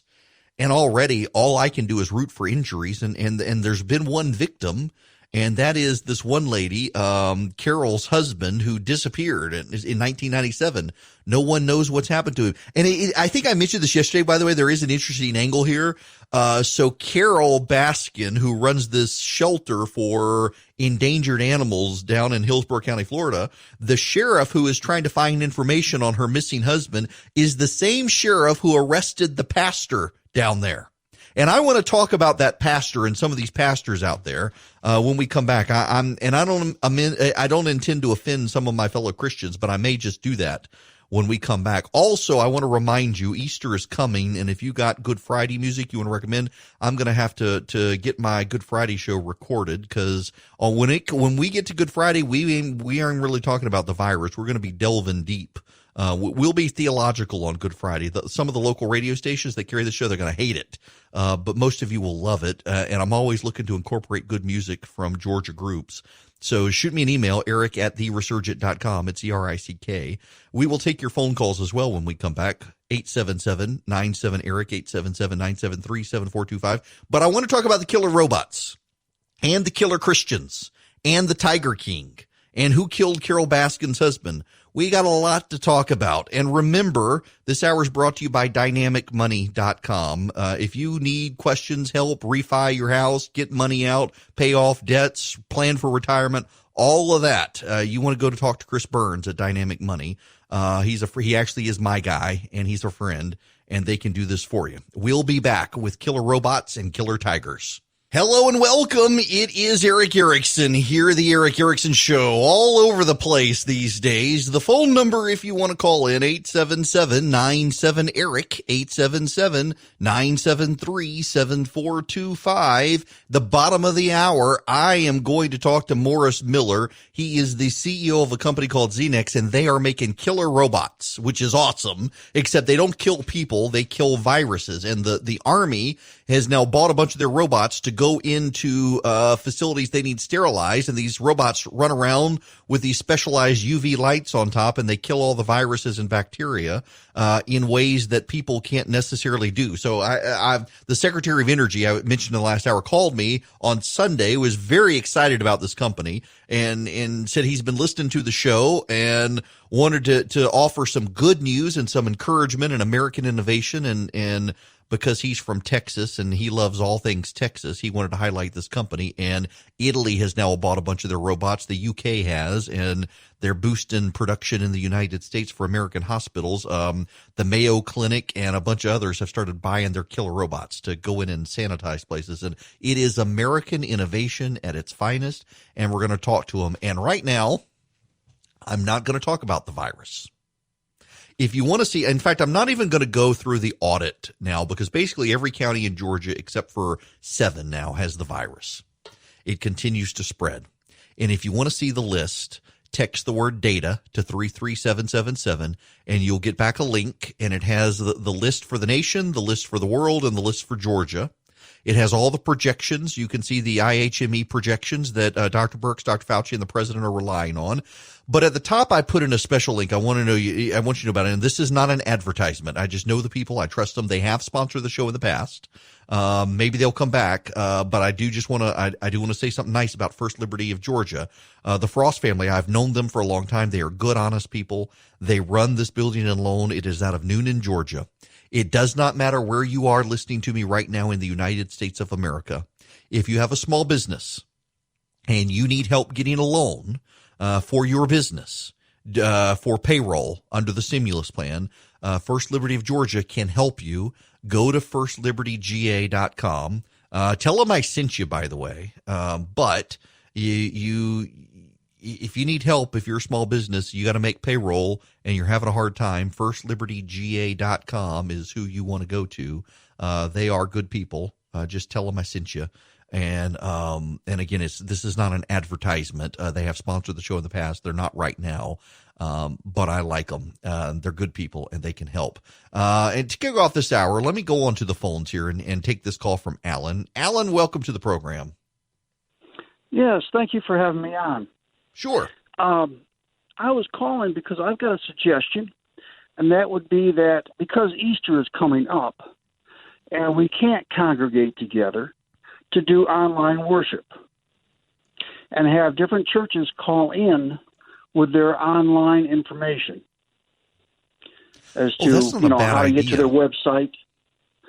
I will tell you this. What I probably should do is, for people who go add their email name to the Substack newsletter I'm doing, if churches want to email me actually and send me a link, because it's one thing to stay online and say facebook.com/whatever or give their church name, but any churches that want to email me, eric@theresurgent.com, I'm happy to compile these things into one of my Substack newsletters, and I can email out anybody who texts data to 33777. You'll be able to subscribe to the newsletter, and I can send you out. Now, what I do want to tell you though, and this is important, and I can feel it in the force. I can feel my preacher listening right now, muttering to his radio in his car right now, muttering this, and he's right. You should have a relationship with your own church, and you should be connecting with your own church on live stream. Don't abandon your local church. In fact, they still need your tithing right now. They need your money. I was talking to a preacher this morning who is having to get his mortgage put into forbearance because his church cannot afford to pay him right now because people aren't coming to church and they've stopped tithing. And he is not alone. I'm hearing this from all over the country. So do not neglect your local church community right now. And next Friday, I guess it's Good Friday is next Friday. And every Good Friday since I have been on radio, I have done a special show for Good Friday. I got to figure out how to make it work on my evening show this year. We got a new boss, and he is not aware of the Good Friday show. I got to make him aware of it. But I intend to do it on this show as well. Double duty. So, that being said, I want to talk about Tiger King now. So for those of you who don't know, Tiger King is a Netflix documentary series. It is 7 episodes. They're all about 45 minutes long. It is not child appropriate. Let me just tell you that. It makes Honey Boo Boo look urbane and cosmopolitan.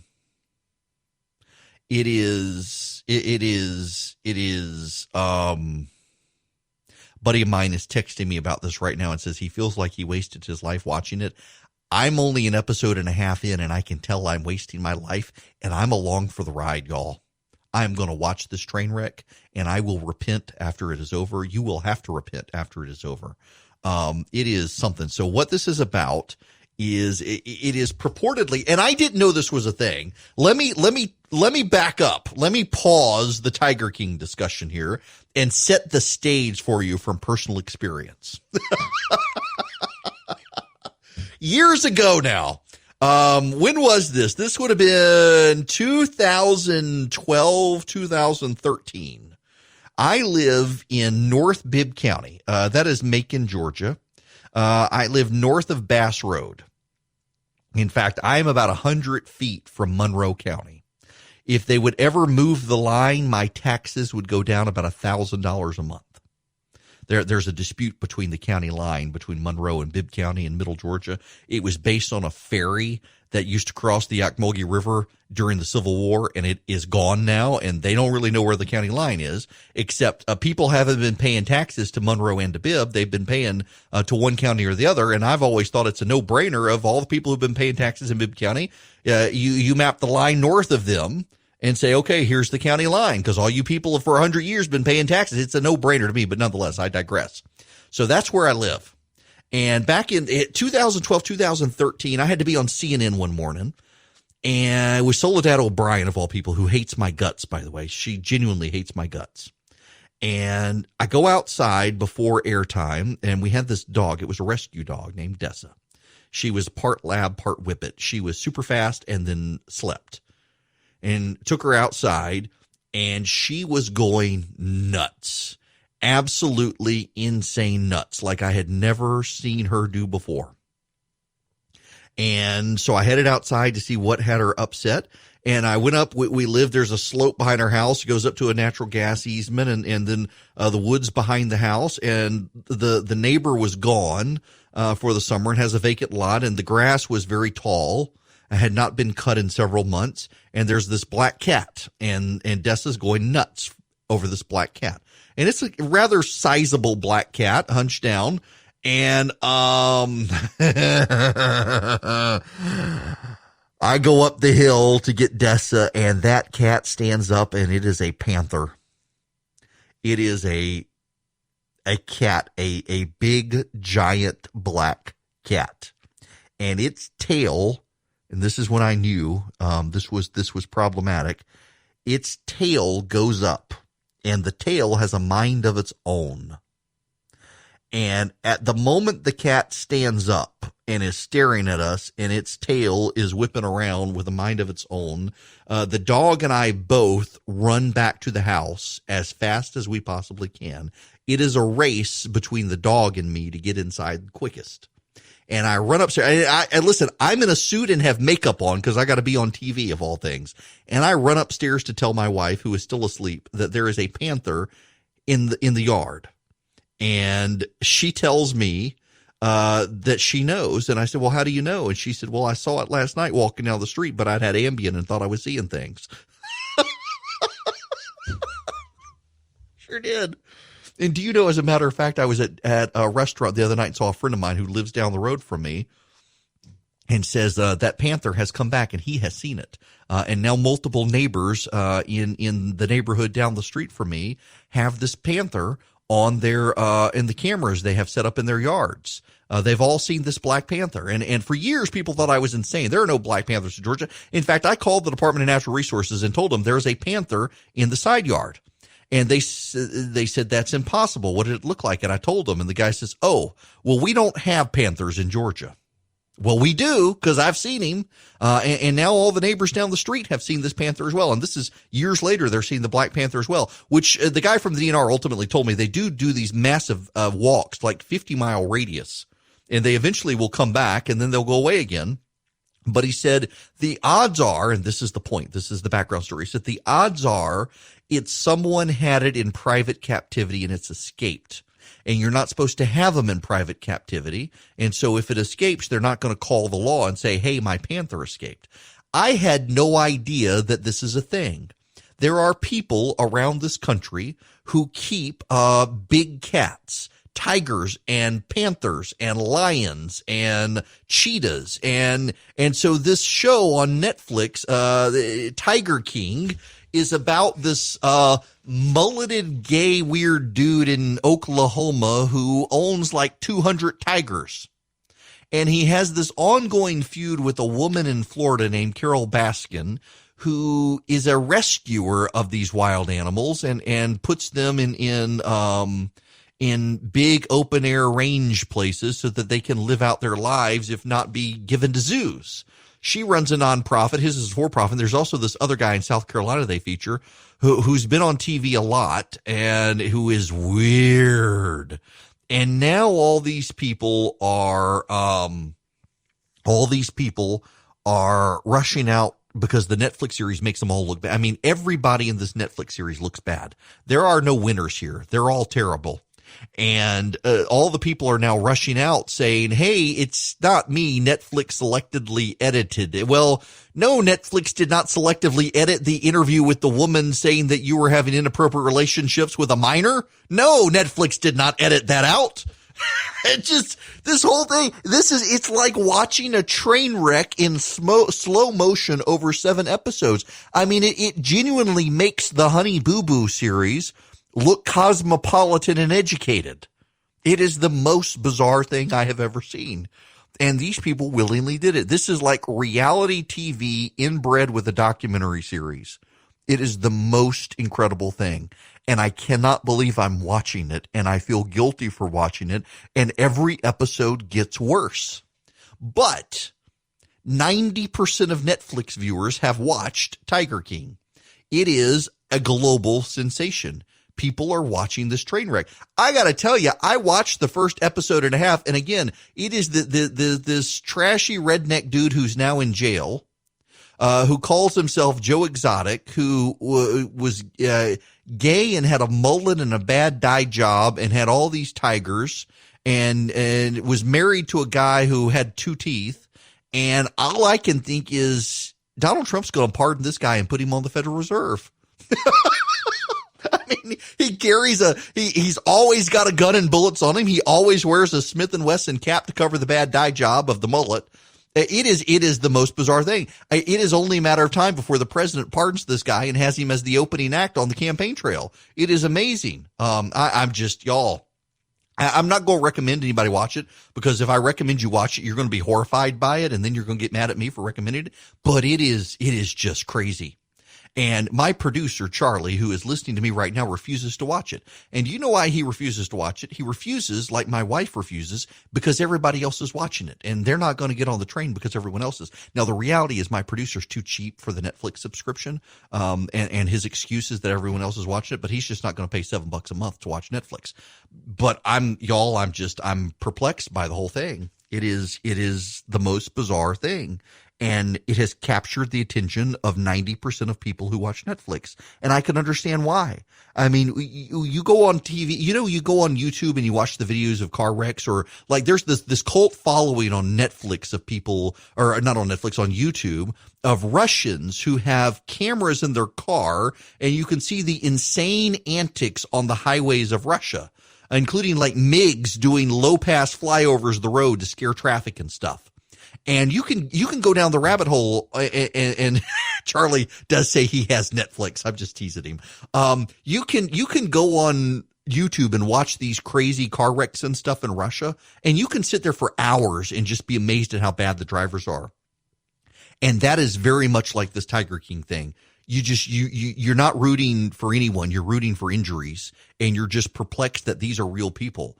And so much of this is pre-recorded stuff that it's not like Netflix designed these people and scripted this out. This is all previously existing footage, because, spoiler alert, the dude's in jail now for plotting a murder, which is why this whole documentary series but the whole thing is just, my goodness gracious. But everyone in America is home right now. We can't leave the house. I can't do live stream today because so many people are on the internet. It's too unstable. And it's because everyone's home watching Joe Exotic, the Tiger King documentary on Netflix. Wow.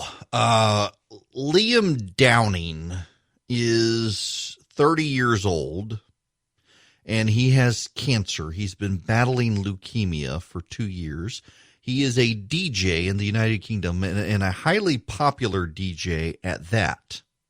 And on March 19th, doctors told his family they could not cure his cancer, but they could keep him alive for several years. They would be able to, with medication, keep the leukemia from spreading for some time, and at least keep him alive for the next several years. Well, he has been diagnosed last week with COVID-19. And at 30 years old, even though he had several years of life ahead of him, told doctors to stop treating him.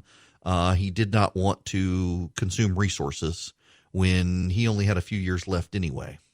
And as a result, has died on Friday. And we're hearing more and more stories like this. This is probably the youngest person to refuse treatment for COVID-19 and not want to consume resources. There was I read the other day, an 89-year-old in Great Britain did the same, and a 90-year-old in the Netherlands said she had lived a great life, and it was time to go on. She didn't want to take up resources when there was a young person who could be spared.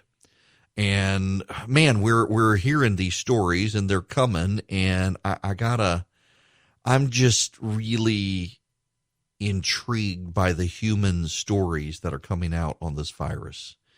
And I want to spend a moment on the church situation, because I don't think the government should be shutting down churches.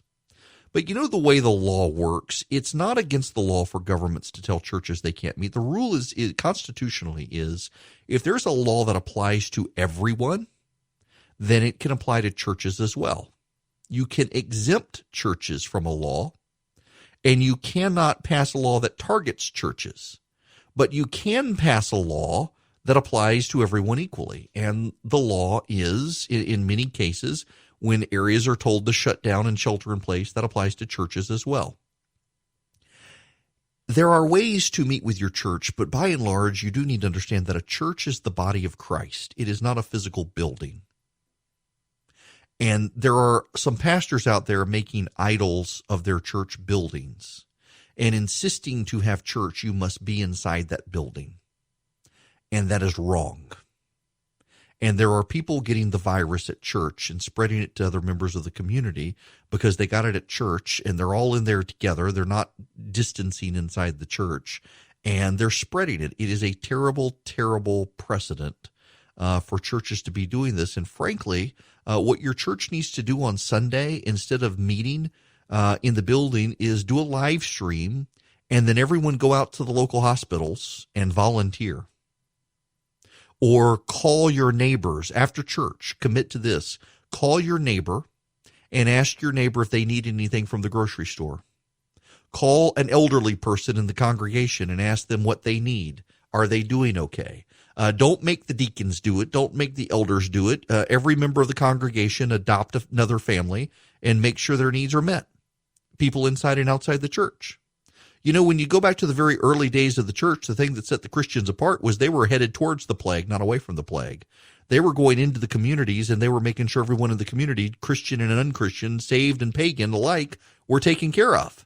And it set the church apart. And there were so many churches right now that are not distinguishing themselves, but are instead embarrassing themselves at this time, giving the rest of us a bad name by their antics. They should be ashamed of themselves. Now, when we come back, let's talk about killer robots, because it's awesome, and there's an American company making them.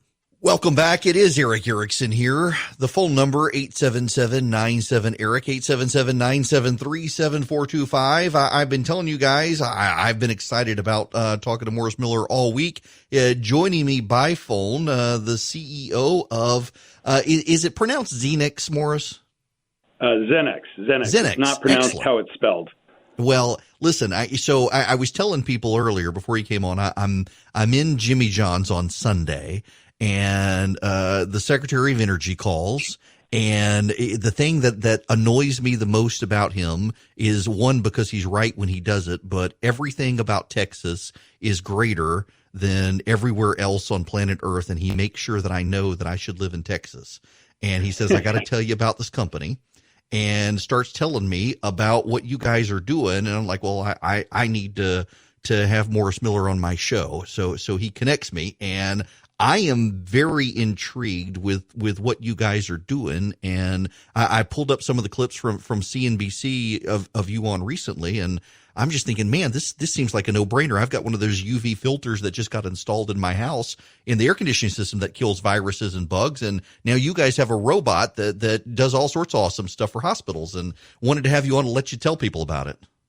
Thank you. I appreciate that. We're happy to get the word out, and there's no question that the Secretary of Energy has a lot of energy, and he also likes to get the word out on things that work. Very much so. And I mean, the reviews I'm getting now is, let's see, I saw an link the other day that Italy is investing in as one of the, I think it's Crunchbase, as a UV germ zapping robot that you guys have, as they're calling it. But lots of Asia and in Italy and Europe and the U.S. military. What exactly does this robot do? So when you think about hospitals, about half of the surfaces in a hospital room, you walk into a hospital room and it looks clean, but about half of the surfaces are generally missed. And that has a lot to do with the turnover time pressures that the housekeepers experience. These are some of the hardest working Americans that you'll ever meet. They're putting themselves in harm's way every day. And as a result of that, about 6,000 Americans a day before COVID got infections when they went to the hospital, and 300 died. What this is the first time that a xenon lamp was used to create UV light. And it basically flashes an intense amount of light across the entire UV spectrum, and it deactivates the pathogens.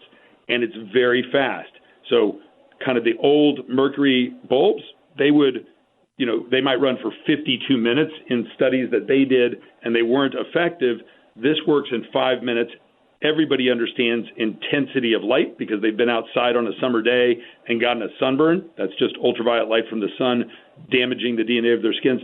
That's what we're doing in dozens of rooms a day because, 2 5-minute positions, one on each side of the bed, that enables the hospitals to create a safe environment for the next patient. I'm fascinated by the technology because I do have to say I was generally skeptical of first of all, I'm not a scientist, but skeptical that light rays, UV in particular, could do that much. And I was telling my audience earlier that we and it's not quite the same thing. I don't want, but just as a general comparison, we put these filters into our air conditioner. Our air conditioning company recommended it with UV light to zap viruses and mold and stuff. And it actually is a noticeable difference in our house. And I was actually thinking, why don't hospitals use this stuff? And now Rick Perry calls, and sure enough, there's something way more cooler than what I've got in my air conditioning, and that works really well. And I'm assuming that you guys know it will zap the COVID-19 as well. Yeah, I think nobody actually has access to the pathogen here is called SARS-CoV-2, so nobody has access to that. However, if you go back a few years, Middle Eastern Respiratory Syndrome was an incredibly similar coronavirus. Norovirus is a frequent one, and then just standard flu, influenza. And we have hospitals that have published that they've used the light strike robots to kill those pathogens with ease. In hospitals, the hardest thing to kill are spores. Clostridium difficile, C. diff is something that your listeners may have heard of, and we routinely go into hospitals. We kill C. diff in 5 minutes. Everything below that, kind of, you think about C. diff being the toughest, everything below that is a waterfall, and we get everything below that. And there are, when you think about hospitals, the leading hospitals in the country, Mayo Clinic, they have these robots in every single one of their hospitals. Every one. MD Anderson in Houston, Stanford, Honor Health in Scottsdale, Arizona. 92% of their discharge rooms are treated with a light strike robot. Their infection rates have fallen more than 80%. So holy cow. So we clearly, we often will say to ourselves, well, if it was less effective, people wouldn't be, I think your word is perfect, they wouldn't be skeptical. And yet if they can just take a step back and think about that experience on a hot summer day with the sun blazing, this technology, it puts out a light bulb, a light stream. If you think about your standard fluorescent bulb, it is 4,000 times more intense than that. So it's a millisecond pulse, incredibly intense. It disables the pathogens. After the Ebola crisis, we went to a biosafety level 4 lab. We showed that we could kill Ebola, which everybody was very frightened of, in 1 minute at 1 meter. So very similar ability to kill other viruses, other bacteria in this case. Now, I'm very familiar with Mayo. My wife's got a form of lung cancer, and Mayo diagnosed it, and so it sells me immediately that Mayo has decided to put these robots in. And I see in Crunchbase, MD Anderson did a peer-reviewed study about the technology that showed the light strike robot was able to get a room 22 times more disinfected than traditional cleaning methods, and so that raises a question for me. What is the adoption rate now, or is there interest within the government or the FDA, the CDC, about getting more of these robots out there right now at this time? Yeah, so Mayo Clinic is a bellwether account, and it was interesting. We've been doing some proposals, and we submitted basically some decks to the government. And there's a doctor there named Priya Sampath Kumar, who I just consider a hero. And I called Priya and I said, I'm just curious, why were you willing to support this effort to bring these robots in to disinfect the hospital rooms? And without hesitation, she says, Mr. Miller, it was my civic duty. And she tested these robots extensively versus every other kind of UV device, and it took about 4.5 years. So this isn't like an overnight decision. She published her own, or the Mayo Clinic published its own peer-reviewed study about this.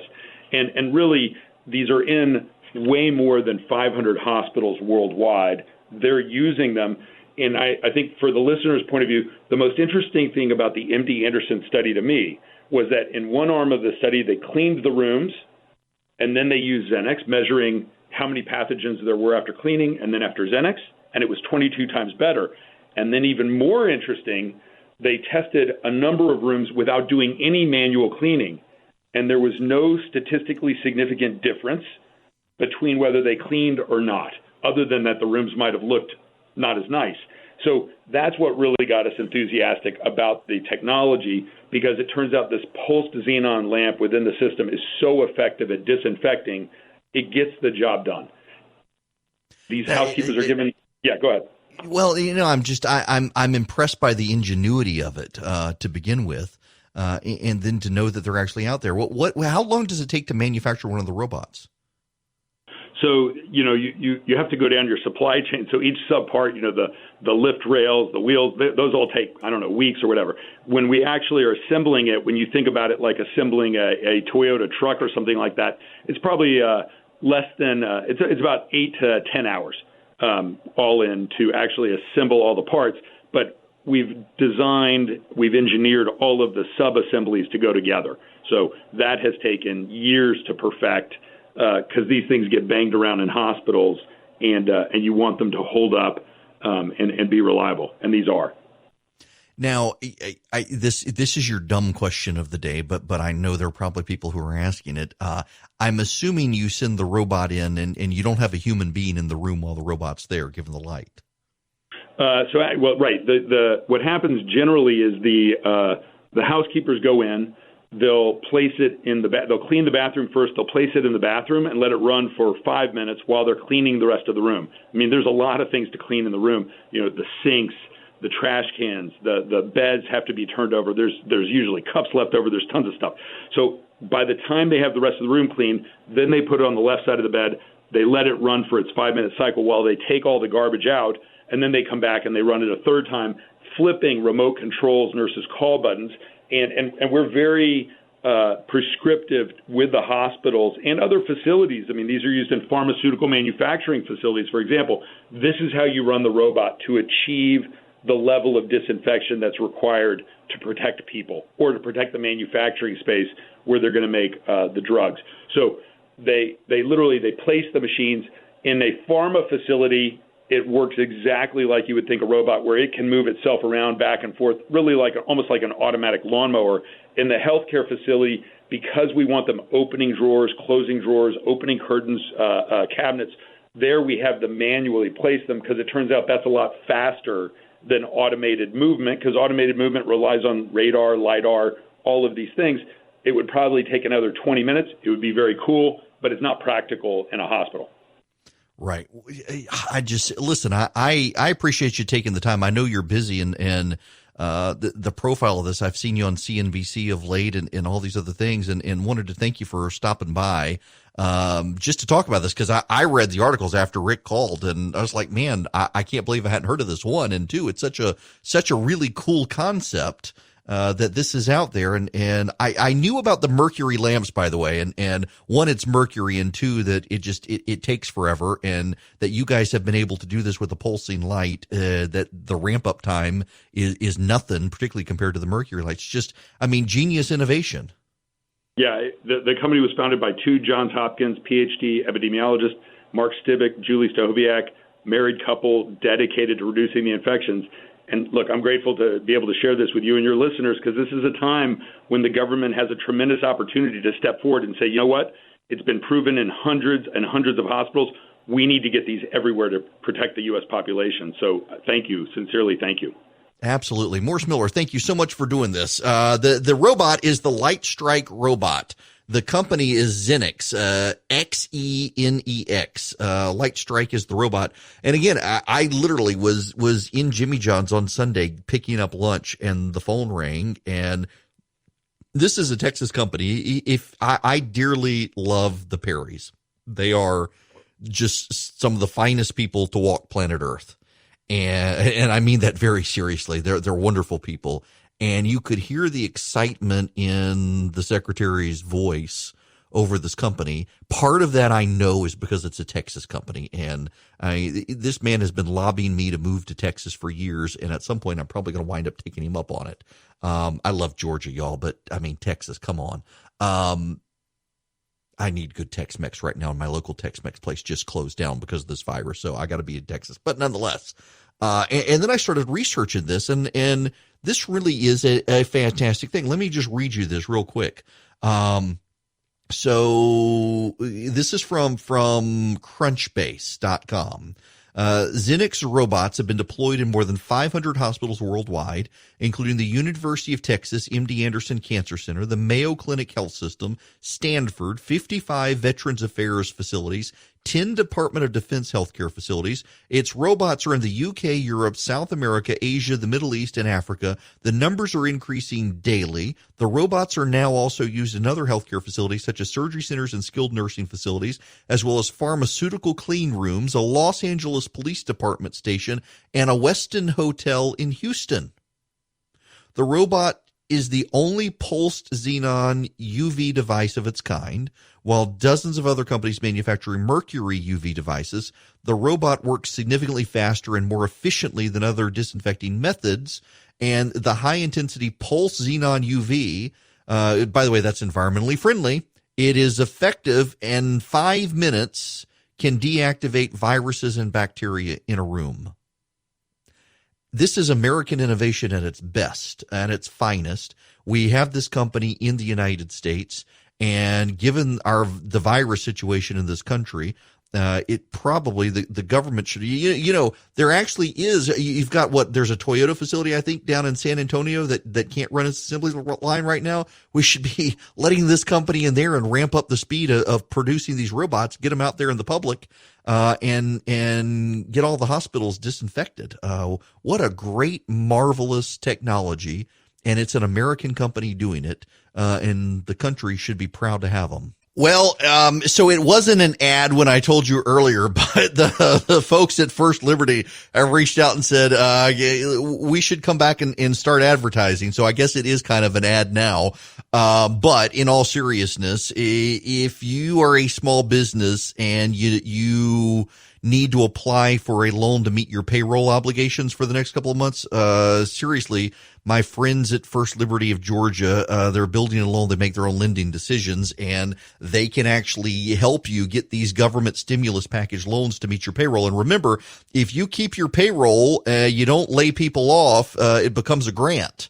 So it winds up not being a loan. And go to firstlibertyga.com.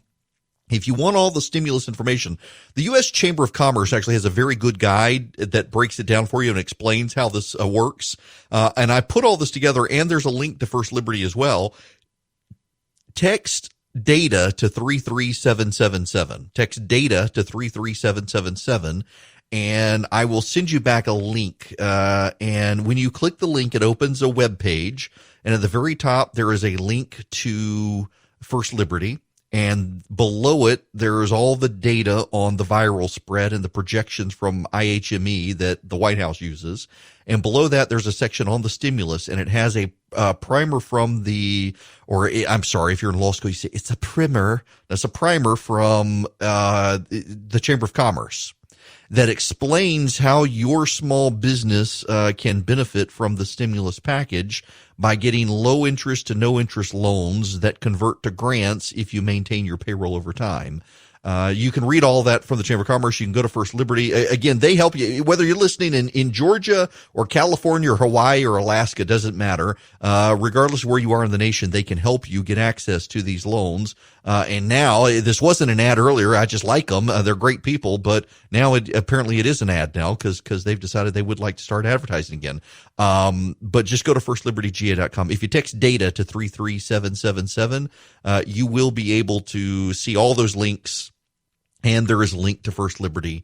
And I do highly recommend them. Interestingly enough, one of the people who was really early raising the flag on the virus, Senator Tom Cotton of Arkansas. There's a big piece at National Review today about he was raising the red flag in January that this was going to be serious. And on January 31st, 2020, the Huffington Post ran an article. The headline is, "Don't listen to Senator Tom Cotton about coronavirus. The GOP senator has spread information and panic in a weeks-long meltdown over the disease." And the Huffington Post was not alone in this. Here's another story from another reporter. "I just assumed the U.S. system would be a little bit better, would be a little bit more robust, and do more testing and containment than China was able to do." And here's the French Press Association. "China's decision to lock down the city of Wuhan may have prevented more than 700,000 new cases."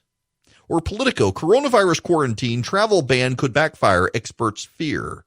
The government has broad legal authority to detain people in the name of public health, but politically and diplomatically it could be complicated." All of these are headlines being circulated by the Chinese government against the United States.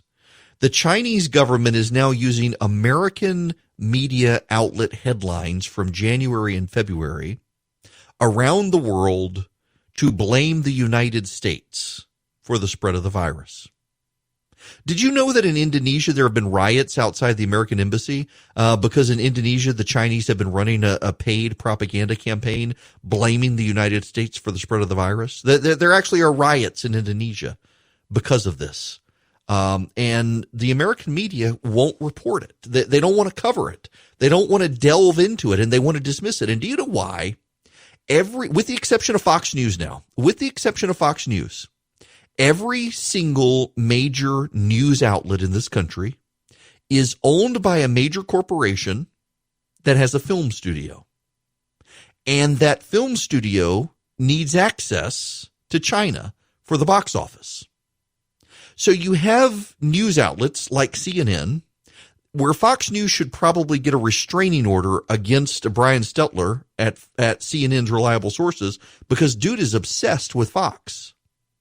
The difference between the two is that Fox News sold its movie to Disney, which owns ABC. CNN is owned by Warner, which owns Warner Brothers. NBC is owned by Comcast, which owns Universal. CBS is owned by Viacom, which owns Paramount. All of these companies, with the exception of Fox, have film studios that depend on the Chinese box office. And so the only network where you're going to get real information about China is Fox News, the one network that is not beholden to the Chinese box office to generate revenue. And these other companies are relentlessly pushing Chinese propaganda. Makes you wonder what's actually going on out there behind the scenes with some of these companies. And I happen to like and respect them, but man, questions need to be asked.